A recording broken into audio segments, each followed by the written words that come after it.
Just like a spark that's breaking out. Can't make a stop, can't turn back now. We know that there's no.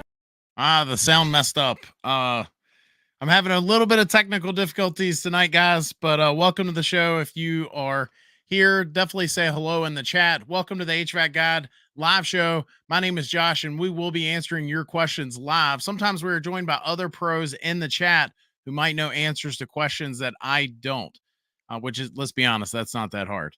Tonight, we have a special guest who is an expert in our industry. But before we bring on Louise, let's take a moment to do a few housekeeping matters. The first is next week, I'll be flying solo. I'll be answering your questions and your questions only. Of course, we'll have our fun breakout segments. Make sure you're here next Tuesday night. As always, every Tuesday night at 8:30 p.m. Eastern, 5:30 p.m. Pacific. Also, if you are watching this, if you don't mind, just to kind of help with the algorithm and all that fun stuff, do me a favor, hit that like button, and of course, say hello to us. And then finally, if you are listening this on any of your favorite podcast platforms, it always helps to leave us a review. I don't care if it's bad, leave us a review, and that helps us as well. Last but not least, let's take a moment tonight to pay the bills and thank the sponsor of tonight's show. I want to thank the sponsor of tonight's show, EasyFit Isolator Valves. I've seen a lot of products in my years of doing HVAC and plumbing, but I haven't seen many where I've said every HVAC and plumbing service vehicle should have one of those. The EasyFit Isolator Valve is one of those products. I personally think so many jobs in my past, having one of these would have made my and my customers' lives so much better. This valve can allow for easy installation without shutting off the main water shutoff, making so many applications possible. The homeowner or business owner stays operational while the HVAC mechanic or plumber looks like the hero. I'll put a link in the description of this video or the chat. Get yourself one today to have on hand for that emergency we all know will come.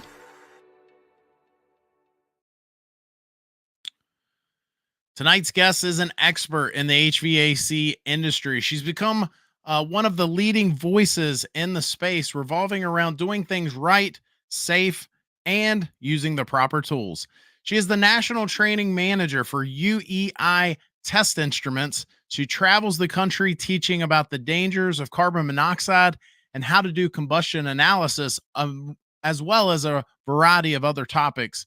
I've had the pleasure of having her be a guest trainer at one of my own trainings and got to see her do her thing. I'm excited she's here. Everyone, please welcome Louise Keller.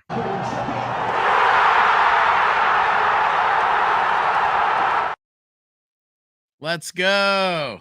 How are you? Well, good evening. I'm great. I mean, I have to say, though, I forget that we do things so late in this industry because it's the only time that we get to do these fun things. So 8:30 at night, we're ready to roll. So what time is it for you? Because aren't you in the central time zone? No, I'm in Eastern time zone. So I'm 8:30 at night, but I'll tell you, it's pretty common. So a lot of the podcast and everything, there's day jobs. You're actually out in the field. You're doing training. You're doing a variety of other things. So these seem to be the time slots that get filled in. So it's okay. I drank my coffee. We should be good to go. I have a friend of mine that does shows and such. You may know him, Adrian from the Reliable HVAC YouTube channel.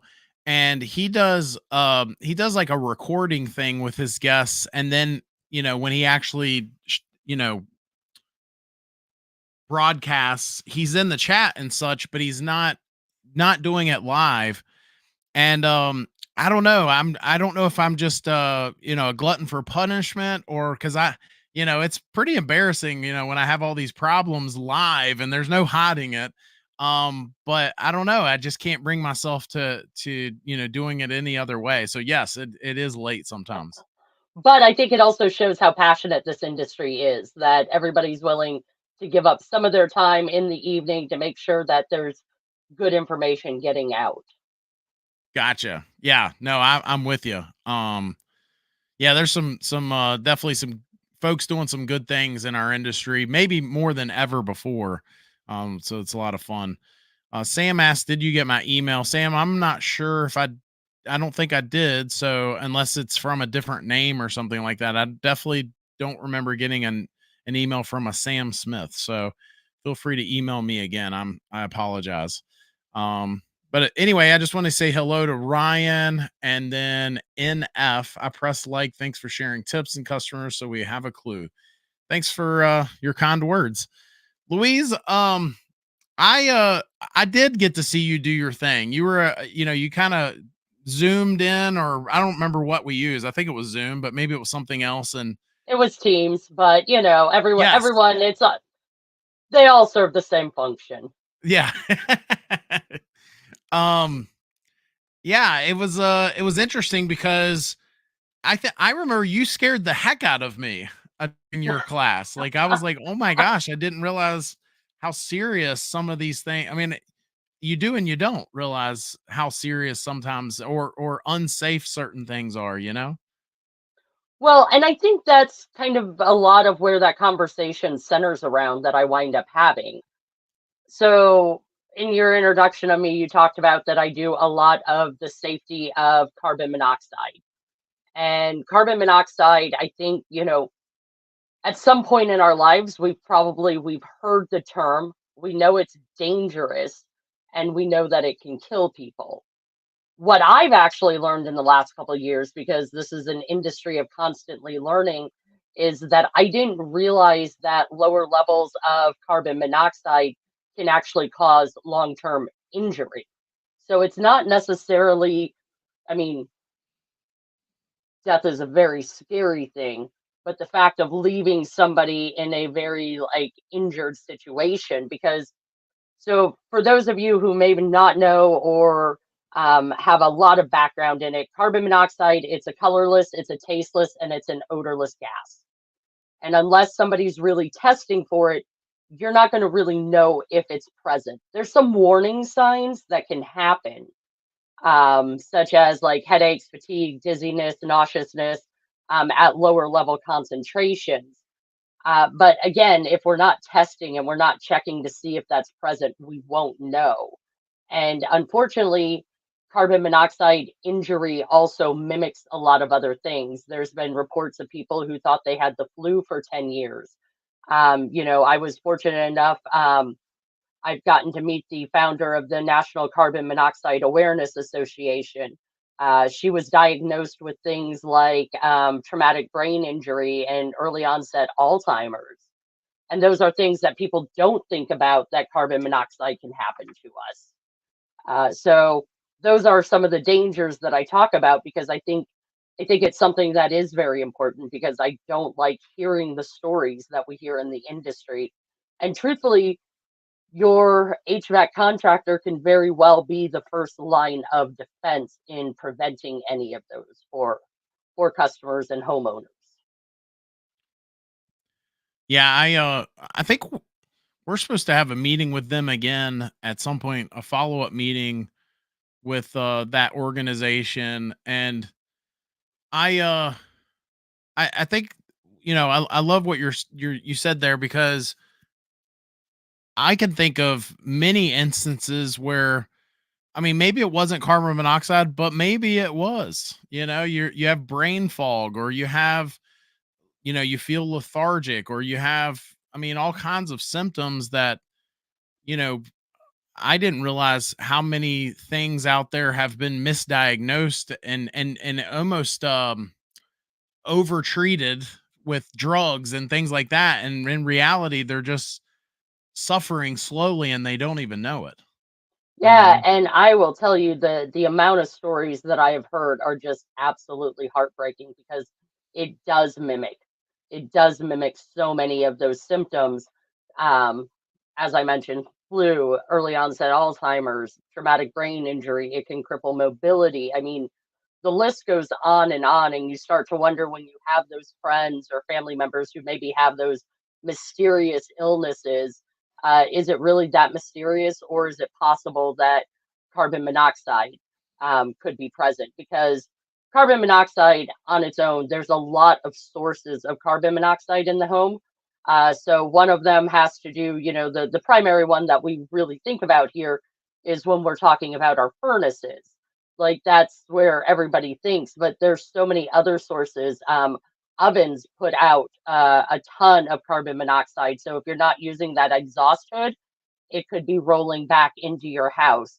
Water heaters, fireplaces, dryers, anything that's a gas fired appliance can create carbon monoxide.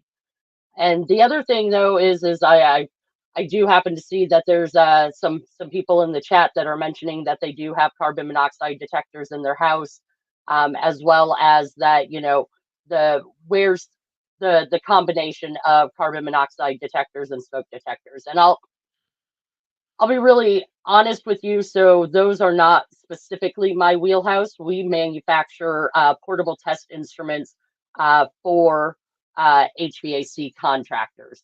My personal is that I do have them as a separate because carbon monoxide, they usually want a carbon monoxide detector. A lot of the recommendations actually say that it should be at about like sitting level, because that's where you're going to get that consistent exposure. The good thing though is just having a carbon monoxide detector is a huge step in the right direction. Making sure that we're having them outside of like our sleeping spaces, not directly, like you don't want it directly next to like your oven or something like that. But one of the things that HVAC contractors can do is that because there's standards that carbon monoxide detectors are set to. And that's probably one of the things that may have scared you during the class is that if you read the back of carbon monoxide detectors, most of them are rated to what we call a UL standard. That's the universal listing standard. And that universal listing standard actually has a disclaimer on it that they can't alarm until they've seen a sustained amount of carbon monoxide in the ambient air for at least 60 minutes. And then they have to alarm after, I believe it's 120 minutes. So once you've hit some of those sustained levels, sometimes that low level injury can be below where that threshold is. So carbon monoxide detectors can very well save a life, but it may not prevent somebody from having long-term injury from the lower levels. And so that's why I always preach that contractors should have a portable carbon monoxide detector. We manufacture one that contractors carry around. It's ambient air, and they walk into a house and they're able to see those levels, because ideally we shouldn't have any carbon monoxide in our ambient air. But unfortunately, there's a lot of factors in the world that do affect the reason that we might have carbon monoxide present. Yeah, I was trying to share that chart, but I guess my system, because we're live, doesn't want to do it tonight. It's just like my external camera tonight, so we're having to go with the basic laptop computer. So Yeah, maybe it's one of those nights. residuals from that. I think maybe it's the residuals from that lunar eclipse we had last week. Maybe it's just hanging out. And the other thing about CO detectors is they don't have like a unlimited lifetime.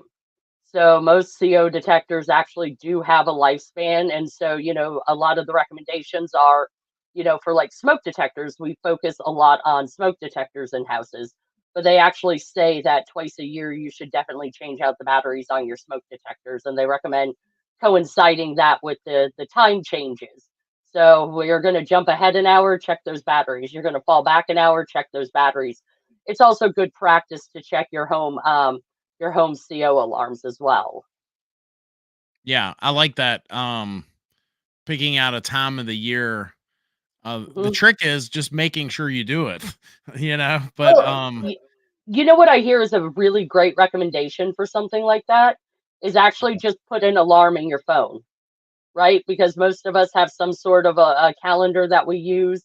And even if we change phones, that calendar generally transfers with us. yep. So, you change the batteries or you change your filters in your furnace, just put your next alarm in there. and it's going to alert you and say, hey, did you check this?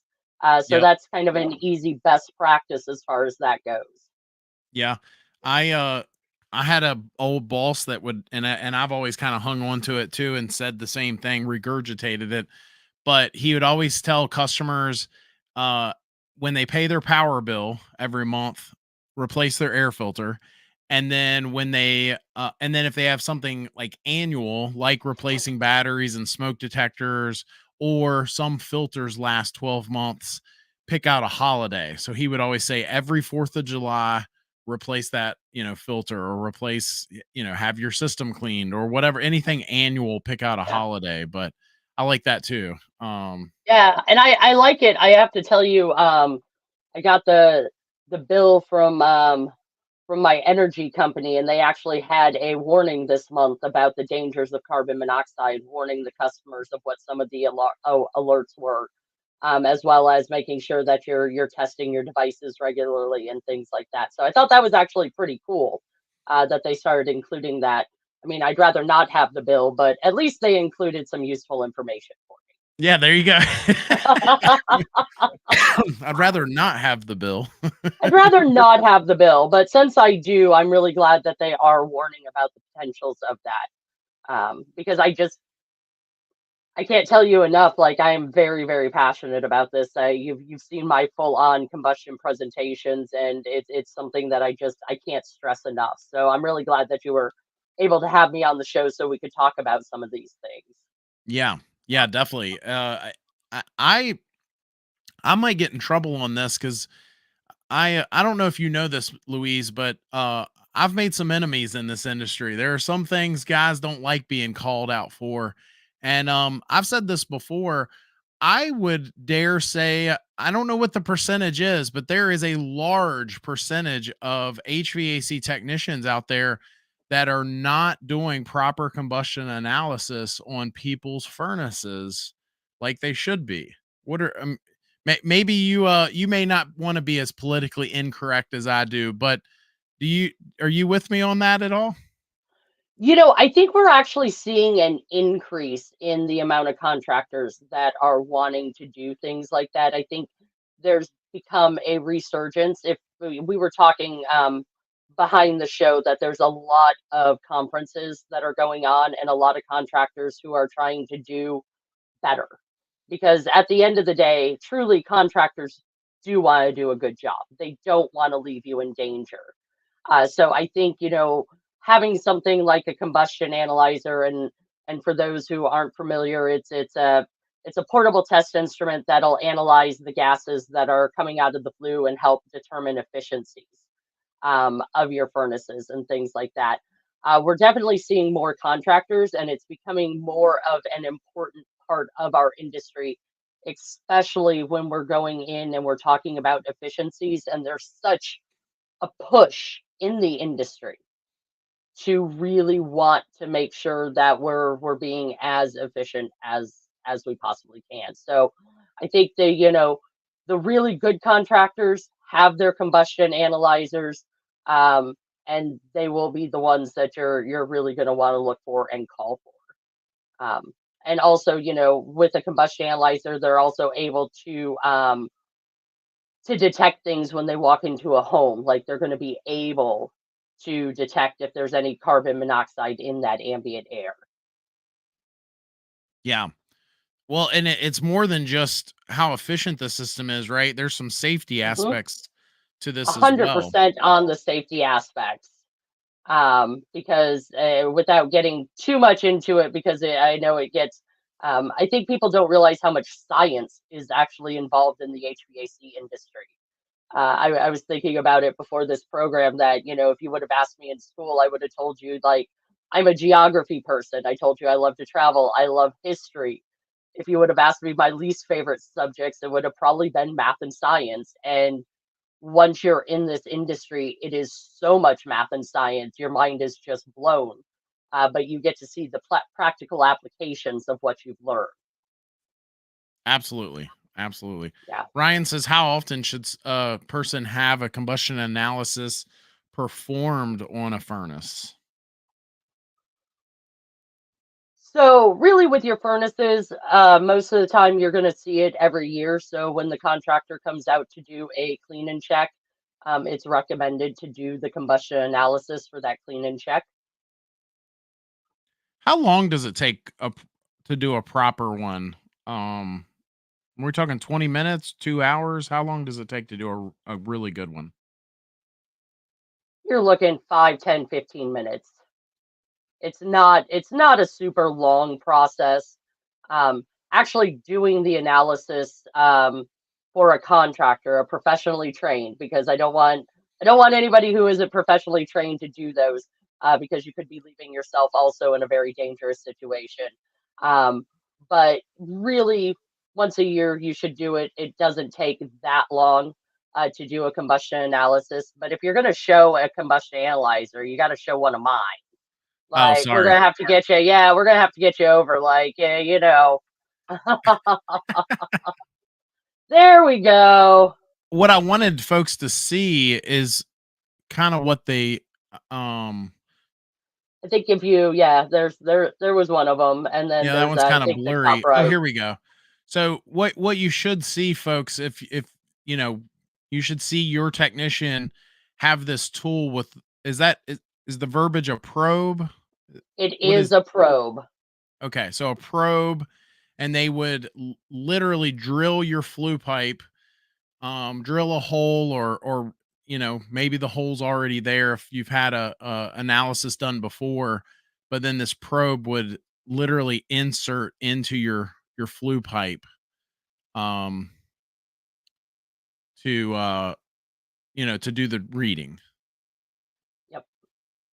So it does it. There's a lot of calculations that go on in that combustion analyzer, but your HVAC tech will be able to take a look at that, and they're going to be able to analyze what's going on within your system. Some of them, I don't think they all do, but some of them even have like little printers, right, Louise, where Yeah, they can. yeah. So there's a variety of them. We have optional printers with ours. We also have some that are wireless, so they can actually email out the receipts. It kind of depends on which model you have. Okay. Yep. Yeah, and they're basically they're measuring the they still measure stack temperature, right? That's still part of Yep. this. Okay. Yeah. Um So they're going to measure the flue gas temperature. They're going to measure your CO, so your carbon monoxide levels. They're going to measure your CO2, and they're going to measure oxygen. So there's a bunch of them. And I do want to mention, like, if your contractor shows you like some of the results, right? So they've done a combustion analysis. There is a difference, like when you start looking at the levels, safe levels of CO. When we're talking about combustion analysis, those CO levels are a little bit different than when you're looking at like what's in the ambient air, because if everything in your house is drafting properly, so meaning it's going up the flue and outside into the ambient air, it's going to dissipate pretty quickly. So I just want to make sure, because that's a common misconception, is that because I'm seeing a high level of CO in a flue, that doesn't mean that it is seeping into the living space. And that's why it's good for your contractor to have an ambient air CO monitor. yeah. Yep. Yep. Yep. Yep. Um and Ryan was asking, should the hole be then plugged or taped closed, which is safest? I don't know the answer to that. Do you? I mean, I think the answer is So you yes. really want to plug it. Like, yeah, it really should be plugged. It's not actually recommended to just tape it. It should Okay. have some sort of plug. I mean, I've heard it argued that a properly drafting uh flue, it really should be okay, even if it were not to be plugged, but it's not always properly drafting, and that's why you need to make sure you get it plugged. Right. So, part of those like clean and checks that I was talking about earlier. So when somebody's doing something like that, and you are right, if things are properly drafting, plugging that hole. But there are also things like codes that say that you have to have it sealed. The other thing, though, is that even if everything was ideal when your contractor left, it doesn't mean that our situations stay ideal. So, a lot of common things like I live here in Indiana. We get a lot of things called squirrels and birds, and they like to make chimneys, or they like to make nests in chimneys, right? And like it gets warm. And so suddenly they've started to build there because they're like, oh, look, nice, cozy place to live. And unfortunately, they ruined that draft that we would be having that would be going outside of the house. So it is recommended that those are sealed.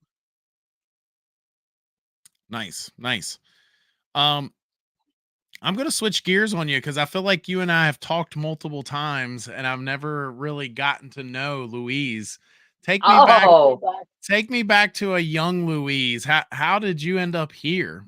How did you get to this version of Louise?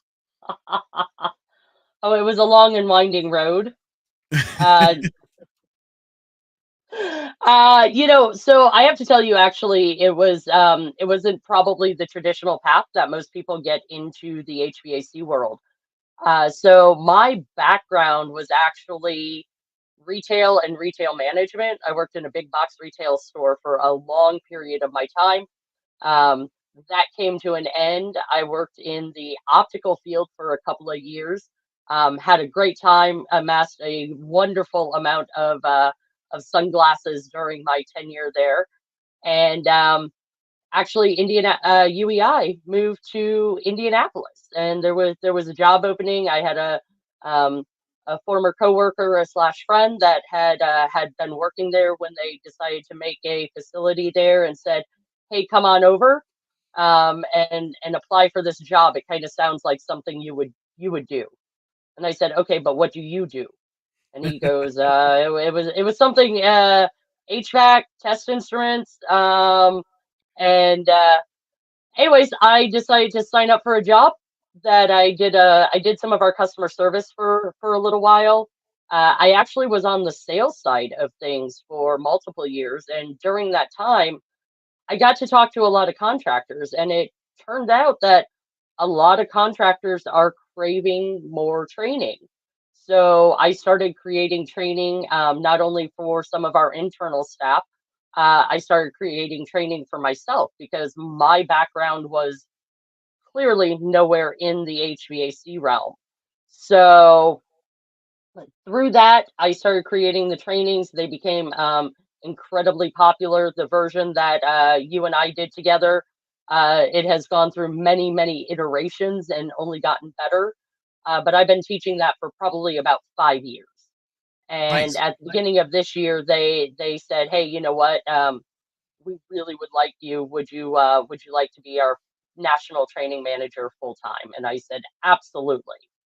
And Nice. then I do these crazy things like show up at 8:30 at night on podcast and live streams, and you know what? I wouldn't take it back for anything. It has been a wonderful journey, and it has been a never ending learning lesson. Um, I love learning and I love traveling. So if you give me a job where I get to learn more and I get to travel, I don't know how I'm going wrong. Yeah, that's awesome. That's Yeah. good stuff. And Yeah. and before I ask this, I do want to preface it by saying that UEI is not a sponsor of our show. I'd love for that to change someday, but this is not a plug for them from me, but feel free to you said they moved to your area. Yep. They've got a great reputation in our industry. So maybe talk a little bit about, what who they are and what they're about. Yeah. So UEI Test Instruments, we are a second generation family owned business. So we have global operations. Um, we talk a lot about CO and combustion analyzers.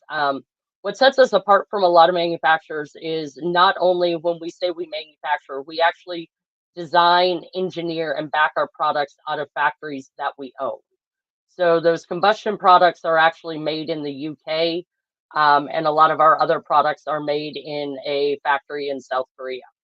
and that definitely sets us apart.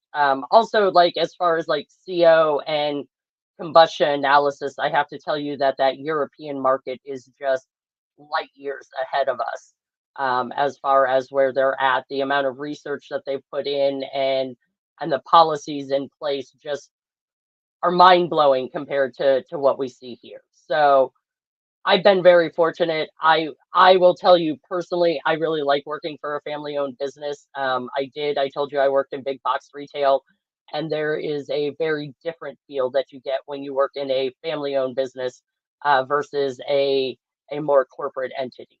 Not that there's Yeah. anything wrong with that, but my personal is that I do like the feel of a family-owned business. So I'm very fortunate to have been part of it for the last 9 years and many more to come.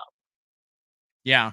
I think it's interesting what you said about the UK and Europe and all of that, because man, they're always ahead of us on everything. Like they're it. I About mean, at 10 least years ahead. in the HVAC industry, there's no Yeah. debating it. Like we are in prehistoric times in comparison to the rest of the world in a lot of situations. So from not just tools, but from the equipment, from the technology, from I mean, it's you name it.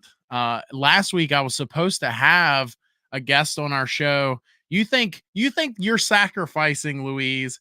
This joker was he woke up. He was supposed to wake up at 1:30 a.m. because he's in the UK.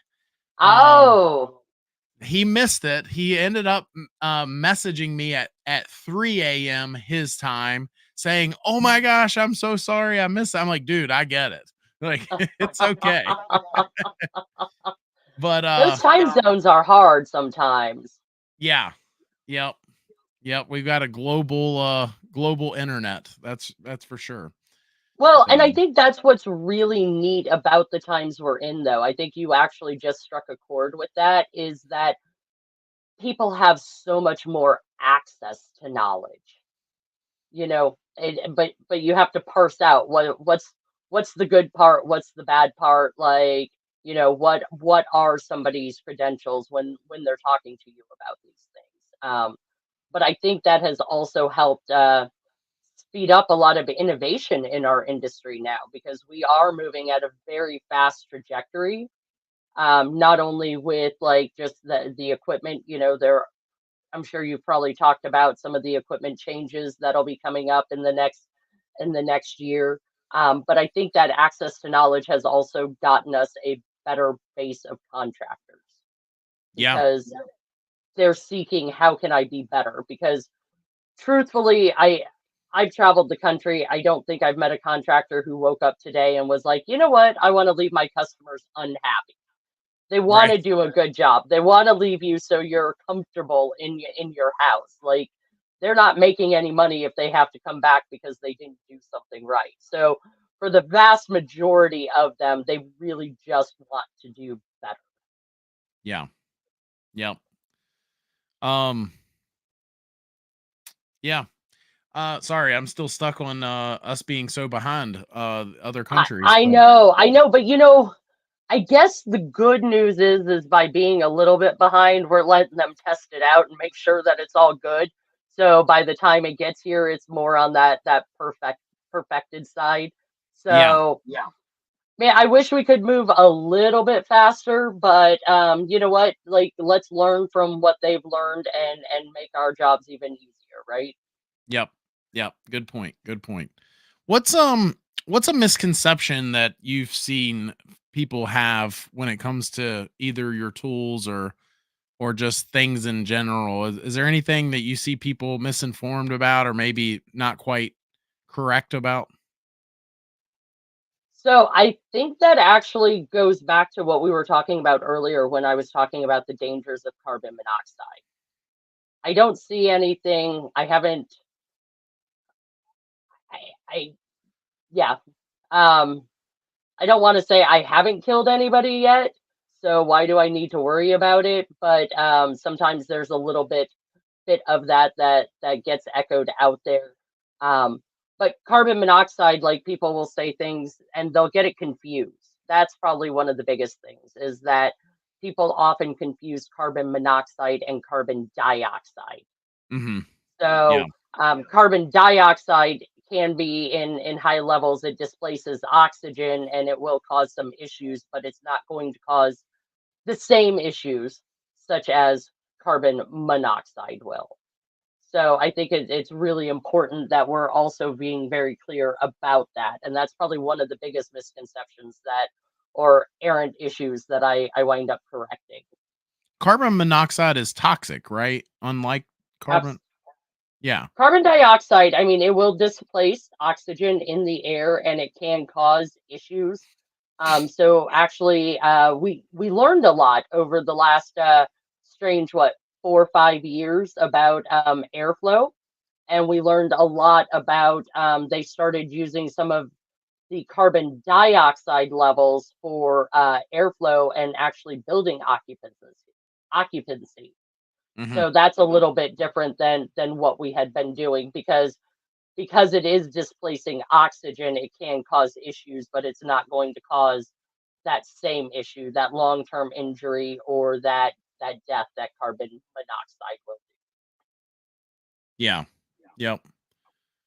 Ryan says, do you know anything about Measure Quick and how UEI connects to it? So yeah, I can. So Measure Quick is it's an app designed for contractors. It is designed to help them be able to do their job more quickly and efficiently. And it does have some super diagnostic tools in it. So we do have some of our tools that are compatible with that. But I would let Mr. Bergman talk about his Measure Quick, and he will probably say it much more eloquently than I will. What does he say that isn't eloquent, right? Well, I mean, there is that. There is that. I do have to say, because I think I'm required to by the FTC, Measure Quick has sponsored some of our content on our YouTube channel. But yeah, I think it's really neat what they're doing, but I mean, obviously it's really neat what y'all are doing, having the right tools to connect to these really cool pieces of software, is part of the challenge here, right? Absolutely. And I mean, I spend a lot of time talking about test instruments. And one of the things is we talked about the technology of our equipment has changed. Well, the technology of test instruments has changed a lot. I liken it to cars. I spend a lot of time talking about cars too. So, uh, not sure what's going on if you're still seeing me or not. Um, You're frozen, but I can definitely hear you. okay, well, let's see if we can get this. I was like, I have no idea what my computer decided to do. Live. You asked me a question Here we I are wasn't live. expecting. Right, I'm telling you, that is the story of today, right? So, well, let me ask you this: if I try to jump out of this, will it let me? Will you be able to let me back in, and we'll see if Yeah. we can unfreeze myself? All Yeah. right, I will be back in just a quick moment. Okay, see ya. I'll while Louise is doing that, I will take a moment to talk to you guys about some things we've got coming up. Let's see, where are we at with our videos? I know I did a video, if you guys haven't seen, called The Cheapest Thermostat on Amazon or something like that. It's called something similar to that. So I bought this crazy little thermostat. If you haven't seen that video, you should go check it out. A lot of fun. It's unlike anything I've done, it's unlike a lot of my other content, but if you haven't seen that video, definitely go check it out. And now my computer's messing up. Can you guys? Okay, there we go. Let's see. I think it's. Am I unfrozen now? Software's messing up. Here we go. But anyway, I've got a video that should be launching. Let's see, is it tomorrow? No, 2 days from now. So on Thursday, We're going to show you the differences between a good, better, best systems, like a single stage, a non-communicating inverter, and a communicating inverter system. That video will go launch on Thursday. We're actually going to take the cover off of the systems, and you can actually see, firsthand what each system, when you're comparing the systems, what exactly you're paying for. I'm trying to get you back on here, Louise, but this software is Well, there it it goes looks like finally. I might be live now. And now I'm not hearing you, but that might be my fault. Can you hear me? I can. Okay. Ryan, can you hear Louise talking? He says we see her. I wonder if you can hear her, because if you can hear her and I can't, then I'm the problem, which is not uncommon. All right, let's try this. Can you hear me now? We can see and hear you both. Okay, see, I can't hear her. So come on, Pete. This is this live show stuff is for the birds. I hear her 5 times 5. Okay, well then I'll be right back, Miss Louise. So sorry. All I'll be right right, back. no worries.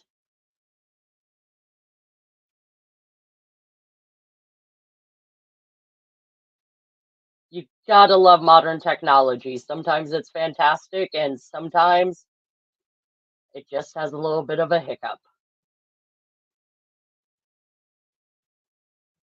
So I think you guys can still hear me. I will kind of jump in and fill in the gap of what I was saying before I got kicked off. But when we're talking about test instruments and we're talking about equipment, I tend to liken it a lot to when we're talking about cars.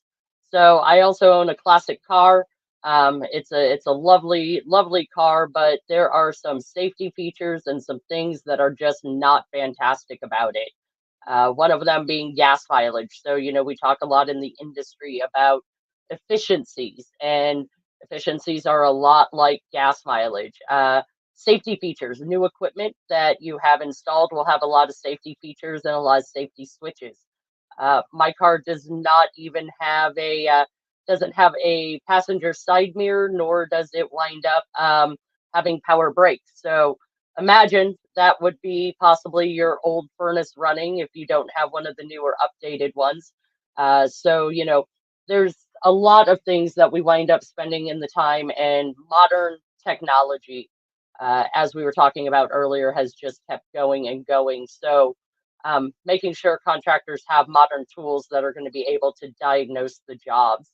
You know, the furnace, like the air conditioning industry, is probably one of the newest of the trades. We've always thought about our plumbers and our electricians, but unfortunately, the HVAC contractor is one of the newer additions that has joined the workforce.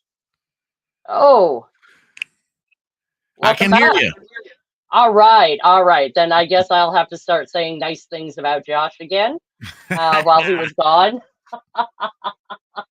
No, we You were don't talking have about, to. well, I was talking about modern tools and likening it to classic cars, right? Our technology has changed a lot, and while people are like, "Oh man, they don't build them like that anymore," well, there's a reason we don't build them quite like that anymore.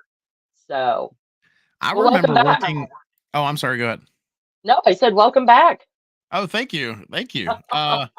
I remember working with a guy when I first got in the trade, and we did a very, very manual version of a combustion analysis with non-digital smoke tests. We did, I mean, it was like 3 or 4 different things that we would have to Yep. do to a unit. And that's why I asked you that question earlier. Do they still do stack temperatures? Because I Yep. remember that being part of it.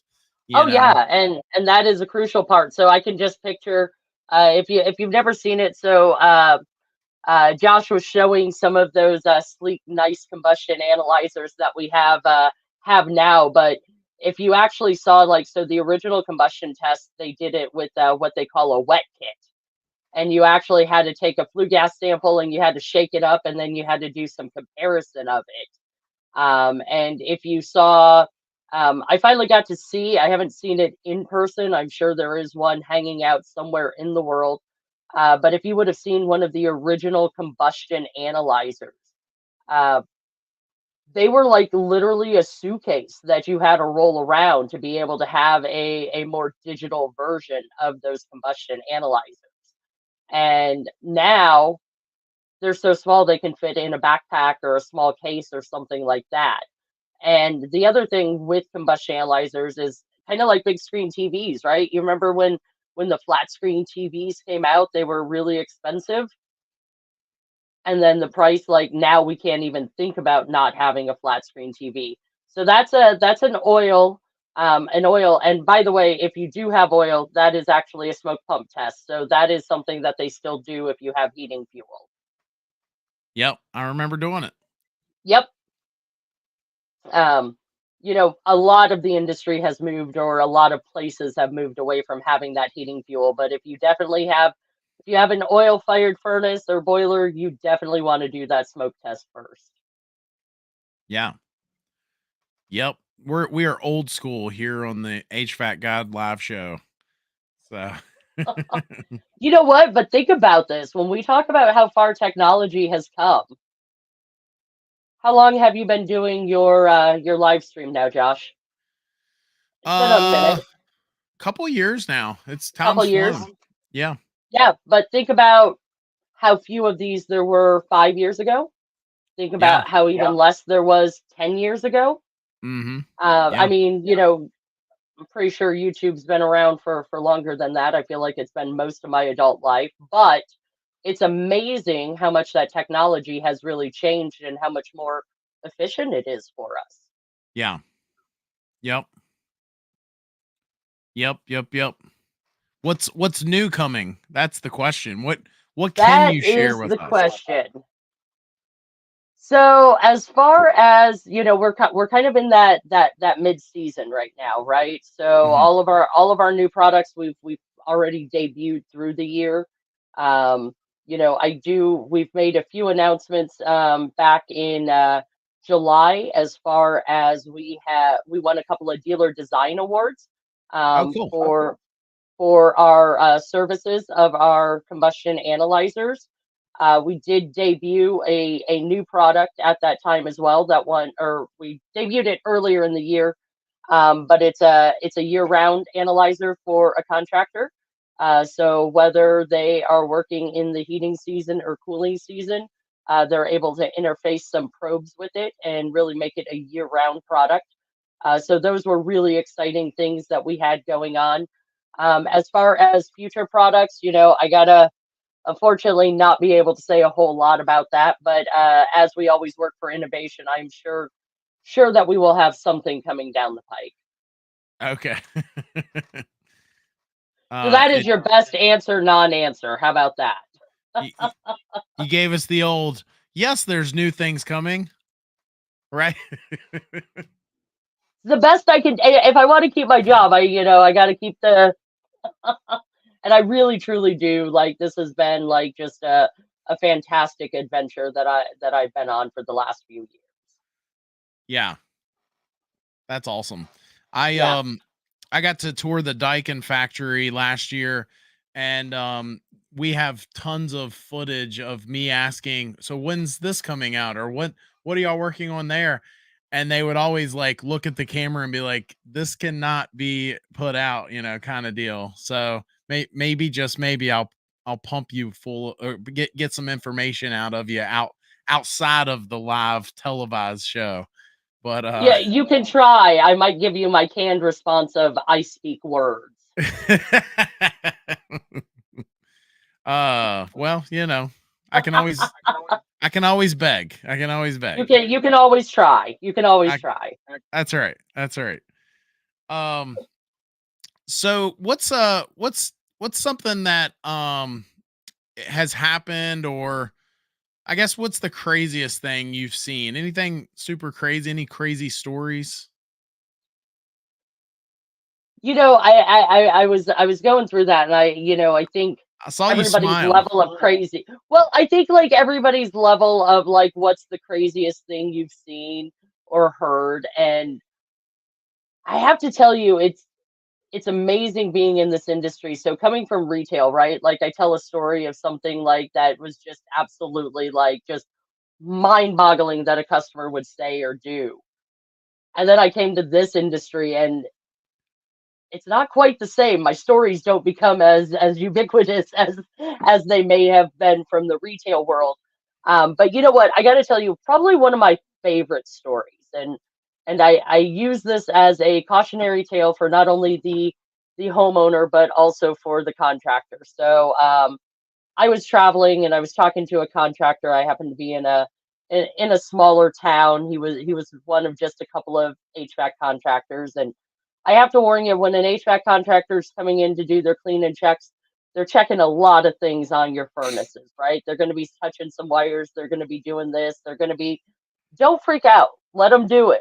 But this contractor, he happened to be working on the furnace. He was actually he was doing some of his testing, and the homeowner saw that he had touched a couple of wires on the furnace Okay. and just freaked out. Like, I thought you were just supposed to be cleaning this thing. Why are you touching anything electric? And so he was a very kind man. He explained out the situation, everything like that.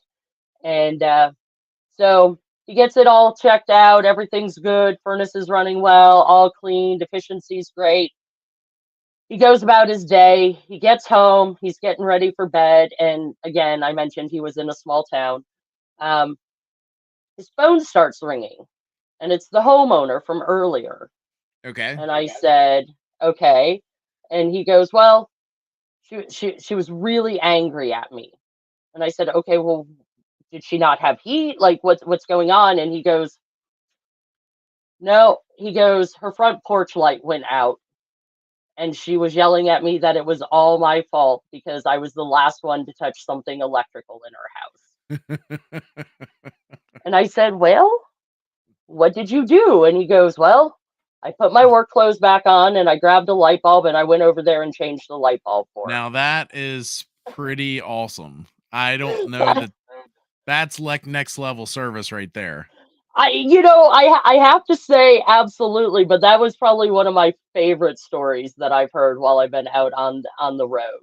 Wow. Yeah, I was not Yeah. expecting that end. Wow, that's a I mean, pretty good that's a heck of story. a contractor, but you know what? I'm gonna say the light bulb probably just went out. It had nothing to do with what he was doing. It's funny you tell that story because literally the opposite. Uh, so I did a class this morning, and one of the guys was telling me that he was at a house yesterday and he was just talking to the homeowner, homeowner, one of those maybe not hovering over the shoulder deals, but just standing there talking. And he's just chatting and he's like, yeah, this is your contactor and it does this or that. And he said the homeowner, unprompted, just reaches right in there and grabs it and it zaps him pretty good. And he's like, what are you doing? I mean, and so I mean, I just thought it was comical that was the way you were telling that story because the opposite happened.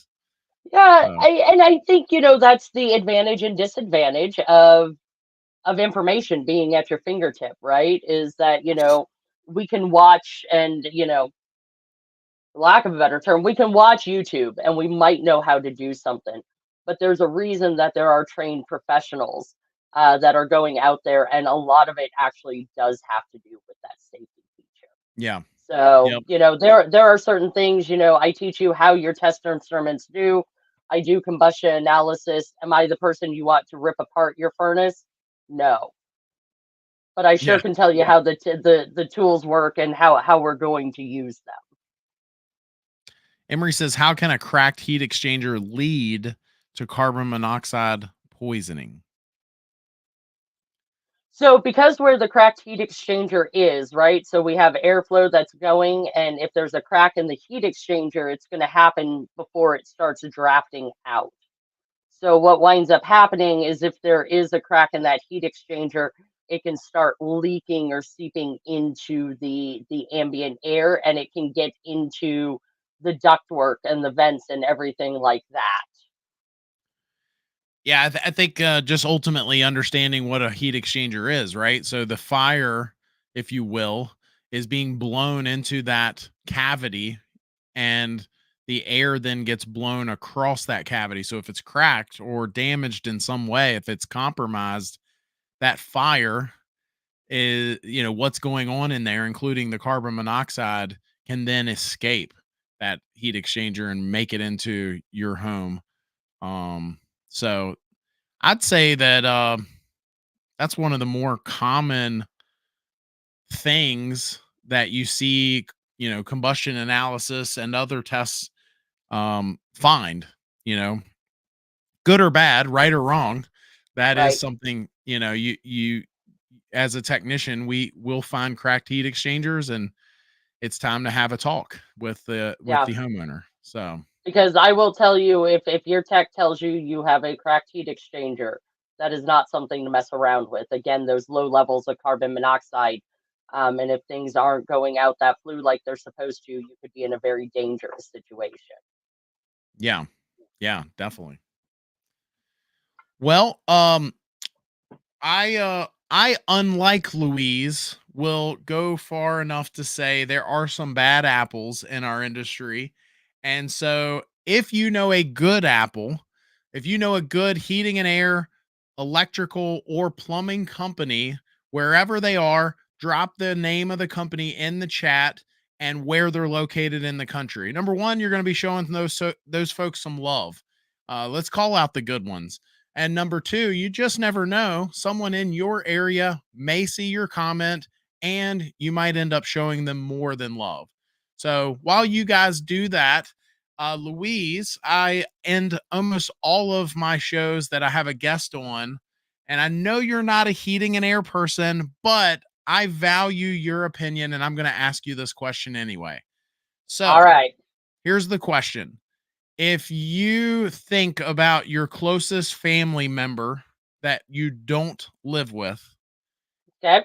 if they're in the market for a heating and air system tomorrow, or I'll even say a heating and air tool, we'll do that, right? I don't normally. Yeah. What's the first piece of advice you're giving them? Have a CO detector. Like, somebody was telling me that they actually give them out as Christmas presents the other day because it's one of the most important things. And for all of what I consider the hesitations, or the standards that are within them, they can very well save a life. And I think they are probably one of the most overlooked items that somebody can have in their house. We hear the preaching of the smoke detector, but carbon monoxide alarms or having a personal or ambient air CO alarm, such as our COA2, are just, it's a hugely important thing because being able to save somebody from that injury is just, it's pinnacle to me.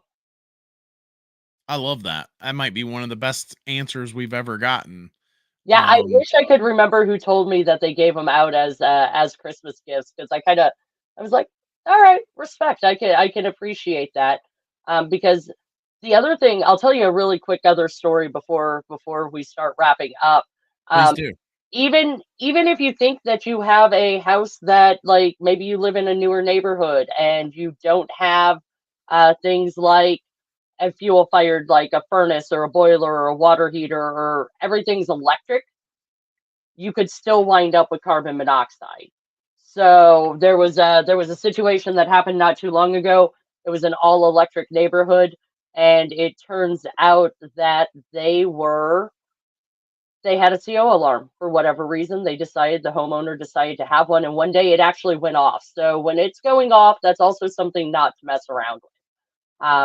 You want to call your first responders and you want to get your HVAC contractor out there to figure out what's going on.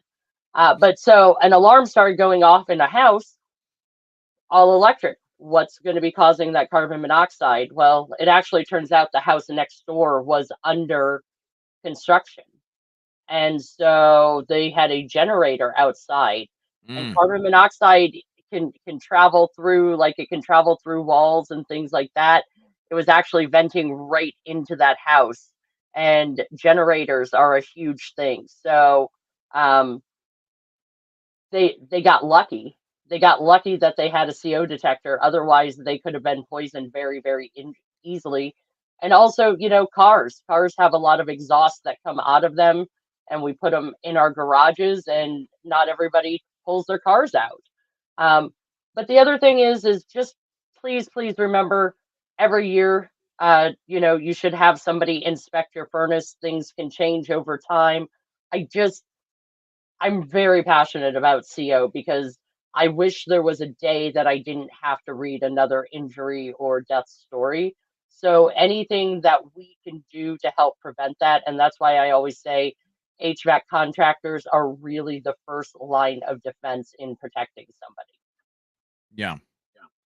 Yeah.